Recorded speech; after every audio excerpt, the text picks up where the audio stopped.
Hi there, and welcome back to the Energy Sector Heroes podcast. My name is Michelle Fraser, and every week I will speak with incredible people who share their lessons, experiences, and stories from their time spent in the energy sector. Hi there, and welcome back again to this week's episode. If you're new to the show, then please take a second to subscribe and even consider sharing the show with just one other person. This week, I am joined by Nick Verhoeven. Nick is an incredible strategic account manager, sales lead. Nick, would you like to introduce yourself, please? Yes, thank you very much. Thank you for having me on your show. I'm Nick Verhoeven, as you mentioned, and I work for Jetlix at the moment, which enables EV drivers to charge their car as clean and cheap as possible. Okay. So how did you get started in the energy sector? I think that's about 8 years ago now. It was my first real job, and I just stumbled across a job at Total where I was an inside sales executive. Sales executive. So basically what I did there was to prepare all the big contracts for the key account managers to go out and get sold. And that really gave me a good start into how the energy market actually works, and that it's actually quite interesting if you learn more. Okay. So what is the most hardest part about being in the sales team? I think the interesting challenge is that you are, you always have to keep the customer up front. So you always have to ask yourself, is our solution going to benefit the end customer? And always explain it to your potential business-to-business customer as if they were the only customer who would use the solution, because it's super tempting to go into technical details, and then everyone understands how the technical product works, but then if they have to explain it to their CEO or to a marketeer, they maybe forgot, but because they didn't get the real value to the customer that they're going to offer this with this product that Jetlix is offering them. So it's really getting the user, what is in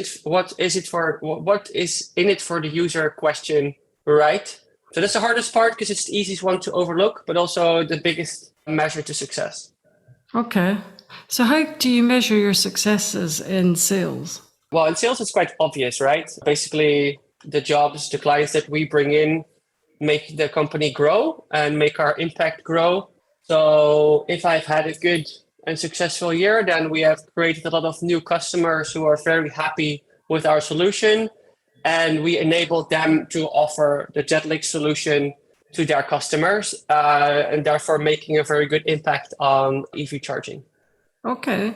So is it quite hard to go out and get new customers as a salesperson? So actually, we noticed since the energy crisis due to the war, there's been more and more interest in ways where you can control your energy cost. You know, like people have been consuming less energy at home because it was so expensive. It has been more interesting to charge your car at certain moments because the prices were then lower. So we have noticed an uptake in serious companies writing serious RFQs, serious tenders, or coming to us with a very valid and thought through business question that they want us to solve, as opposed to a few years ago when the question was just like, hey, can we do a proof of concept or can we start a little project? The market has become very mature, super fast. Okay. That sounds excellent. So did you have any mentors during your career then? Yes, several. Yeah, and they have been in managerial roles throughout my career of Total and after.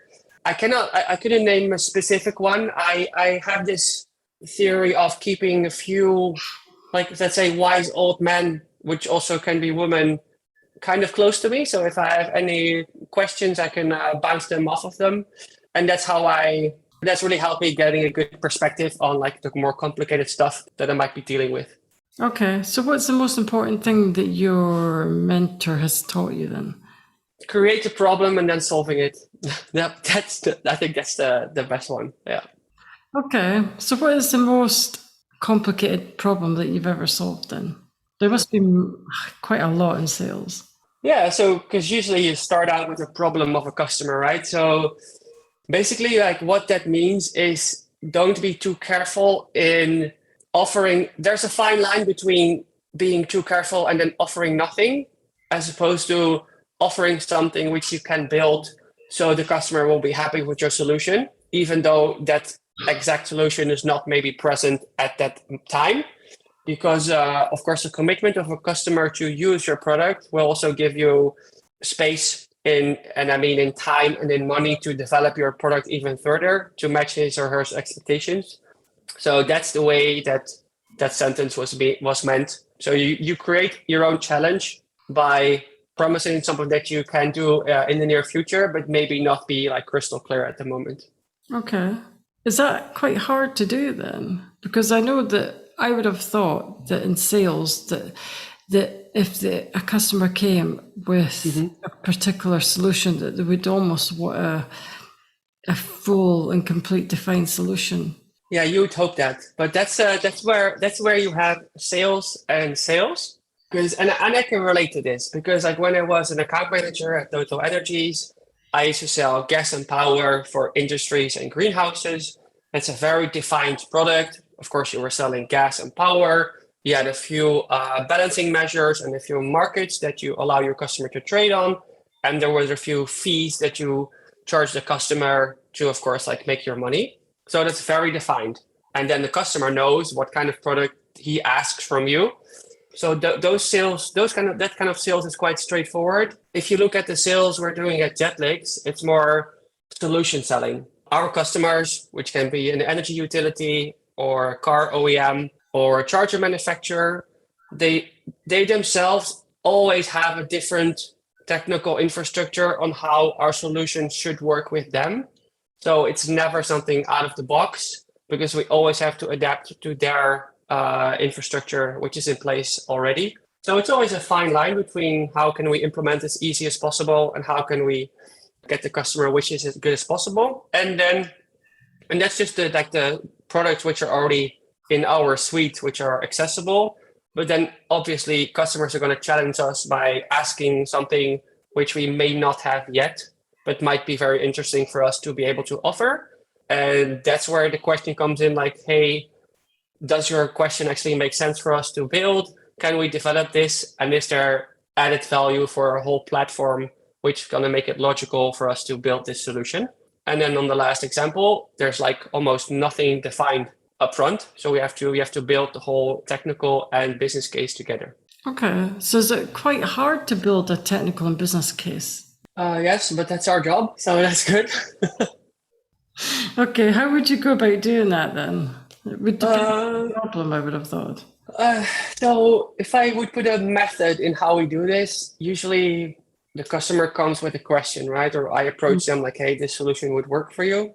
And then there's two ways how we split it. There's one where we do a technical validation to make sure that the solutions match. And then after or parallel to this, we're going to do a business case validation. So we're going to look into like, okay, what's our pricing? How can we make it worth your while to start working with us? What are the potential revenues if you work with us and have an integration with our energy companies or energy clients, which we're integrated to? And then if we get 2 green check marks on both the business and the technical validation, that's a really good moment for us to maybe start with a pre-agreement. Also for the other company to respond on. And then the final one is to get the actual agreement. And then since we did all validations before, we know at the time of signing the contract what we need to do, what they expect from us, and we all agree on the steps forward in regards to a payment and stuff. Okay, it sounds interesting. So what is the most challenging thing about your current role then? Well, the most challenging thing is the continuous alignment between our development team, their development team, and me as a salesman. Like that triangle, because of course you need to know that this technical validation makes sense, that the business validation makes sense, and there's always this part of lack of patience from a salesperson. And I'm speaking for myself. I'm quite impatient. But sometimes these sales cycles can take a while because like the products that we are offering are not something that they already have. So it's going to be something new. They're going to maybe have a new business line offering this product. They have customer service agents that they need to train on our product. So it has quite a big impact. So it's very logical that it takes time, but it's in my nature to be a bit impatient and chase them on progress, which is also fine. Okay. And how do you manage that then? So of course we have a little CRM system, which works out. But what I use the most is in my mailbox, in my agenda per day, I write the name of the company that I'm talking to if I have to remind them on something, just like checking in. So imagine I sent out an email today. I'm gonna put that name of the company in my agenda in 2 weeks. And then when it comes back up and I didn't get an answer in between, I'm going to send them another email or I'm going to call them like, hey, what's up? How should we move forward? Yeah, that's how I manage my thoughts. Okay, excellent. So, is there anything you still want to achieve in your career? Anything. That's quite a broad question. Right now, really enjoy is the mix between something commercial, because these sales roles and topics are commercial. Like people are asking us, how can we make money off of your product? It's not that it's sustainable, that it's just like easygoing and you can do whatever. There needs to be business cases. So that's challenging in a good way. And obviously we are doing something good. We're helping lowering CO2 emissions. We're helping peak shaving, for instance, in the UK, where that's a big problem. We're helping EV cars charge when there's a lot of green energy and not when there's maybe not enough green energy.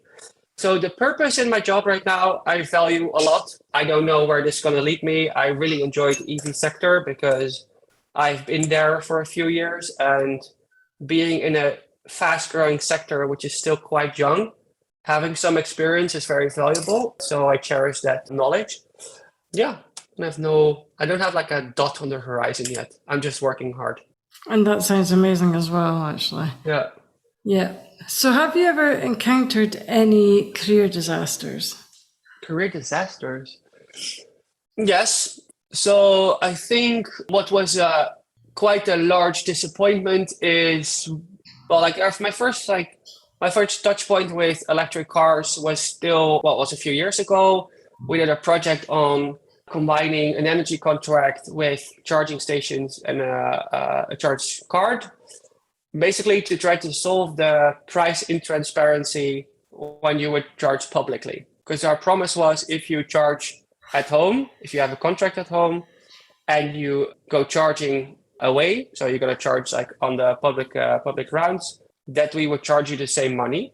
So you wouldn't have any concern on that it's 80 cents or 90 cents or €1 or 50 cents. We would just like match it as if it was your home charging. And we had a successful first year, but maybe we were a bit early to market, and then like our time kind of ran out. So we had to stop that project, which a disaster might sound a bit too harsh, but we were very disappointed because we felt that we had something very valuable in hand, but we were discontinued. So that was quite sad, but I learned a lot and I moved on. So I guess it's also okay. Why would you be discontinued at it? Because, the company got impatient. So, not me personally. So let's say the startup within the big corporate startup got discontinued. So not me personally, but the project. I've never heard of that before, that project would get discontinued. I know that projects would get stopped. I've heard of that, but not discontinued. Yeah, well, I meant the same about I could have said stopped. It's just like we didn't get any time anymore to still work on it, and it stopped. You could say it stopped. Yeah. Yeah. Okay. So if you were going to hire anybody, if you were going to hire a new graduate, what would you look for?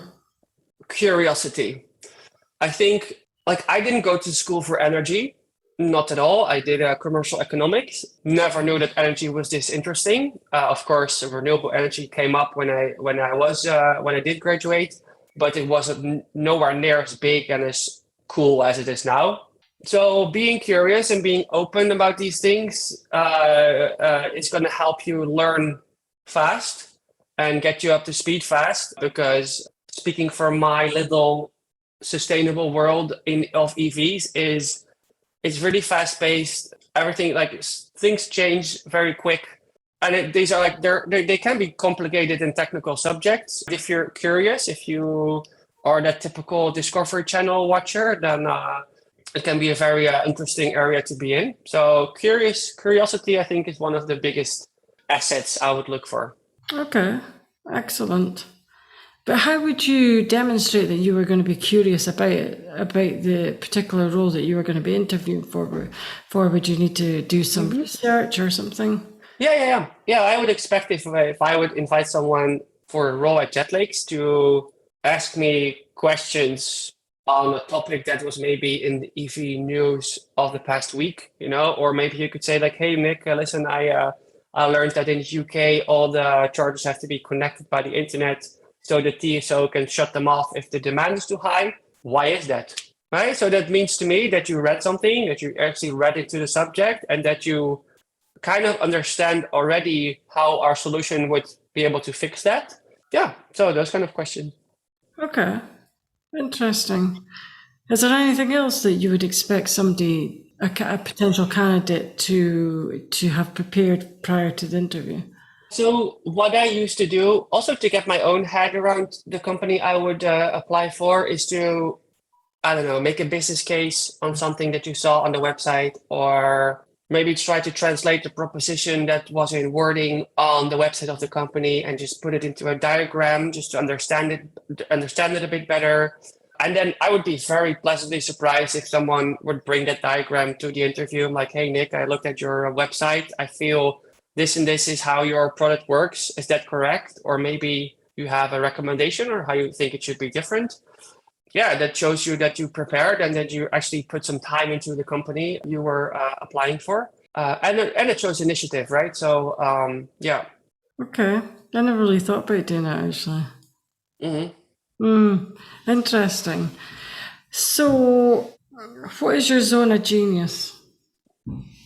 Sorry, my zone of genius? Yeah, what are you most good at? Talking.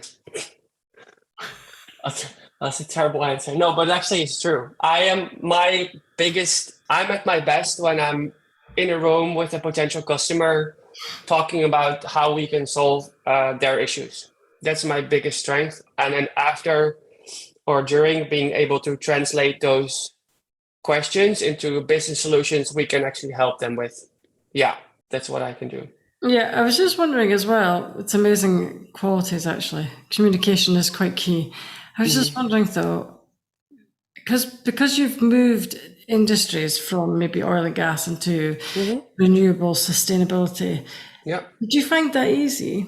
Yes, because it was kind of natural, right? So because I went from like selling gas and power to selling just power, but also EV solutions. I gradually moved into the business. But what's funny to me now, though, because I still talk to my past competitors because we already offer our solution to energy suppliers, which means I can understand their company specifics. Like I know that they might need 5 people to talk to because they have very large amounts of employees and large teams, which may result into extra questions or extra time needed, which is fine. And if you've been there, then it's easier to understand that you maybe have to elaborate on your questions 3 more times because there are multiple people involved. Yeah, so having that corporate background does help me now. Okay. In what way do you think it helps you? So I understand their business dynamics. I understand that they are helped with extra information, that they're helped with business cases, that it's fine for me and them to take a few months into like getting all those validations done. It's just knowing where they come from because I came from one of those companies. Okay, sounds good. How would you describe your typical working week? My typical working week. So last week I was in London, but that was an exemption. I went to Move, which is a mobility event. But looking at this week, I usually have 2 client meetings a day with potential clients. So they are not clients at the moment. So it's all new business. Then I have like 1 or 2 calls with current customers who I help on, like you said, like a key account manager basis to make sure that they are successful with the products that they bought. Yeah, and then some. I sometimes we have a pitch where we get invited as Jetlix to pitch at some. It could be a company who set out a pitch challenge or this networking event who asks us to do a pitch. Yeah, and then I do have open space in my agenda, which is nice, and I use that open space to prepare for meetings, to calculate the business cases that I talked about before. Basically, do everything what I said I wanted to do in the meeting to make sure that I have a quick follow-up so we can have some speed into the sales cycles. Okay, so what is the most hardest part? I think that having an invitation to do a pitch would be quite hard. Do you mean to get invited? Yeah, we'll get invited and even just carrying out the pitch. Oh yeah, yes. That's well, if you have like I think I do what I said, like 5 or 6 new customers per week, potential customers. So I tell the story a lot. And a pitch is basically the same. It's just shorter, more condensed, and you don't get questions in between. You just talk. So yeah, and like it's my job. It's my job to talk about Jetlix, and I really am enthusiastic about the product. So it comes easy to me to do these pitches. Okay, but how long does the pitches normally last for then? I had one yesterday, which was 10 minutes. It's not like an elevator pitch, but there's still not too much time to deep dive. Yeah, so usually they are 10 minutes-ish. Yeah. Okay, so would you have to, if you were doing a sales pitch, would you have to tailor that sales pitch as per customer? It wouldn't be just one standard you would just pull out. Let's say there's 80% which I use as a standard, and then the 20% I adapt on who's the customer, and maybe on questions I got up front on something specific that I, of course, are going to zoom into. Or maybe it's I'm going to make it country specific just to get some more information on how Jetlix is active in that specific country. Yeah, but what I said, 80% is are like, I wouldn't say generic slides, but because they're really well thought of. But they're slides that we can always use to any customer, and then the 20% we customize. Okay. So do you prefer, because you've worked in some very large companies before, do you prefer working in a smaller company or a larger company? Well, so like obviously right now I work at a very small company, which I enjoy a lot. And what's the great thing about Jetlix, but most of the times on startups, is that you're not working in the big corporate, but you usually work with the big corporate. So your potential impact is just as big, but maybe on your side you're a bit flexible. There's more ownership. There's not 20 people you need to get approved to do something. It's usually just one or no one. And it really helps you to, let's say you have to stand for your work. There's no one to hide in front of, or behind. You have to do your own job. You cannot say like, yeah, my manager this and this, or my teammate, blah, blah, blah, because there's just one person in Jetlix who is in sales, which is me. Of course, I'm being helped by our chief business officer. And that, I wouldn't say pressure because that's not the right word, but at least that gives you the incentive to really learn fast and get responsibility and get responsibility over a whole customer journey. And I really like that in my job. Okay, but then you must have, would you say that you would have to have really good team skills as well for working in a small company? Because it would be every team works together in all companies, or they're meant to anyway, but in a small company that would be more important, wouldn't it? Well, that depends, because if you work at a corporate, which is 100% in control when you talk about procedures, then maybe you don't have to be a team player because the procedure kind of does everything for you, right? You fill the box, you press enter, and then the next stage happens. But from experience, I can say that if that doesn't happen, then being a team player, both in corporate or in a startup, is very important anywhere, because there's always going to be a certain degree of personal liking to get something done. And in some companies it's bigger and some companies it's smaller. But yeah, teamwork is a given today. Like it's a necessity for, I guess, every role. And it makes the job more fun, right? If you just work by yourself, then you'd miss out on usually very enjoyable team dynamics. Okay. So I just wondered, what advice would you have for anybody looking to maybe come into the energy sector? Well, if you're fresh out of school, don't hesitate to take a job in energy. It doesn't have to be the manager or the account manager or whatever, as long as you get a job in an area that interests you. Like the market is mature enough where you can choose to go into solar or in EV or EV charging or in trading on gas and power, and just start learning. It's not the knowledge of like the energy market comes with the years, and it sounds maybe a bit too grown up, but that's actually how it works because it's very complicated and very extensive. So it doesn't matter where you start. If you're interested in the industry, then start somewhere and start learning and stay curious. Okay. Do you think it's important just to start somewhere and then maybe work into different companies eventually that you're interested in? Yeah. And of course, like when I worked at Total Energies, I was very surprised on how big their portfolio was. Like in like solar panels, they would offer charging stations, like power purchases agreements. They had so much to offer to a group of customers, but we were never able to link those offers together. And that got me curious, like, hey, why don't we do this? Why can I offer solar panels to this big distribution center who I'm selling energy to? And that got me looking into the right places. And that's how I moved from the classic gas and power to the EV, which was for me way more exciting. Yeah, that's how I went about it. But being there already gave me the room and the information to even know this and learn this. Okay. So I've got one final question I'm going to ask you. If you could turn back at time, would you change anything? No, I'm very happy where I am right now.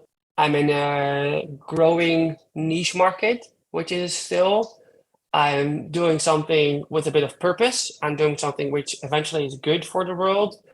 It's still very commercially challenging, which I like. And all the things that I tried and failed and turned another path to made me where I am right now. So regretting something or wanting to scratching something out of that list is going to change where I am right now, and I'm happy here. So no regrets. Okay, sounds amazing. Okay, that's all the questions I have today. I would like to thank Nick for your time. Thank you. You're welcome. That brings us to the end of another episode. Thanks for listening and see you next week. That brings us to the end of another episode. Thanks for listening. If you enjoyed the show, I'd like to gently encourage you to leave a 5-star rating wherever you listen to podcasts and share the show with another person. You can also follow me on LinkedIn or via my website, www.michellefraserconsultancy.com. Thanks again for listening and see you next week.